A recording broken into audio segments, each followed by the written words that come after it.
La religion de l'argent ne recule devant rien, même pas devant la mort.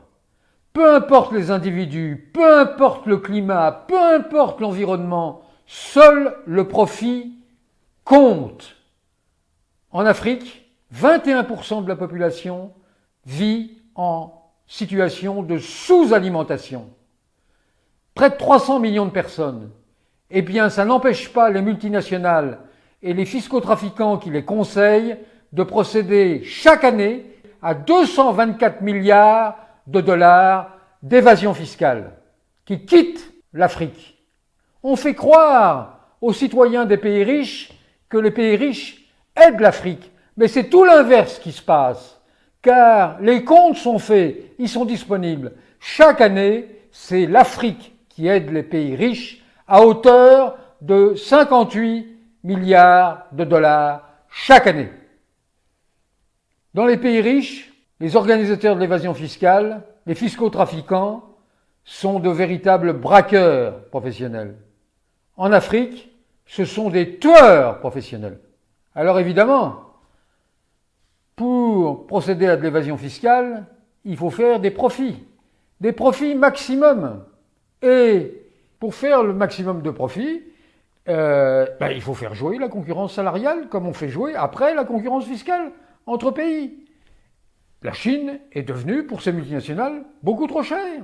Le Bangladesh, même, qui jusqu'à présent tenait la corde en matière de concurrence salariale, c'est trop cher aussi. Donc qu'est-ce qui se passe? Eh bien, le capitalisme a une capacité d'adaptation absolument formidable. Eh bien, l'Éthiopie est devenue une terre vraiment d'accueil pour les multinationales du vêtement.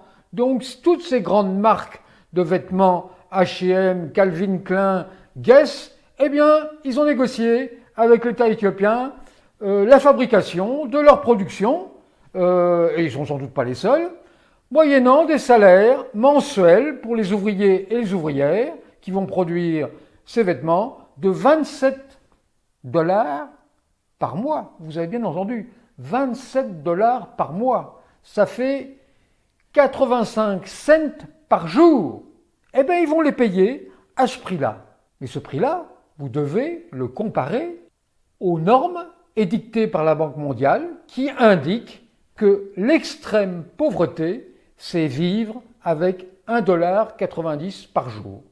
Eh bien là, les ouvriers éthiopiens de ces magnifiques multinationales, ils auront 85 cents, moins de la moitié du seuil qui définit l'extrême pauvreté. Alors, évidemment, les bénéfices, ils seront réalisés, mais après, il faut pouvoir faire évader tous ces bénéfices. Mais la logistique est installée. Les Big Four, les fameux Big Four, les trafiquants de l'évasion fiscale, ils sont là. Il y en a 27 000 en Afrique. On n'imagine pas, a priori, dans un pays où le PIB par habitant est d'environ 1 800 $ par habitant. Eh bien, ils sont presque autant qu'en France où ils sont 30 000. Rendez-vous compte?